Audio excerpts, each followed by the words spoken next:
So, was King George III the evil tyrant that so many Americans made him out to be? Well, in my research, I found maybe he was not. So he ascended to the throne at age 22, and he started off very well. In fact, he was so popular that in America, we erected a statue in his honor in New York City in 1770. Now, of course, 6 years later, we tore that statue down.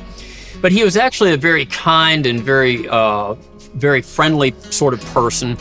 And he met his wife, Princess Charlotte of Mecklenburg-Strelitz, only 6 hours before he married her. You think, boy, what a marriage that would be, right? Actually, they had a very wonderful, happy marriage, producing 15 children. Actually, he was a very loving and doting husband and father.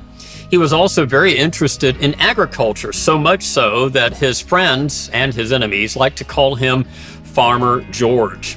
He was also very devout. King George would spend hours every day reading the Bible and praying. But he had a couple of downfalls. Number one, he never traveled outside of Great Britain, and so he had a tough time understanding the American mindset and how we believed that we could actually be independent of the mother country.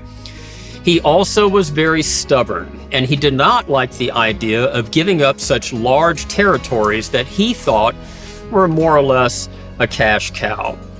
So he did have some influence over Lord North, and he kept that war going as much as he could until eventually they realized that the war was lost for Great Britain.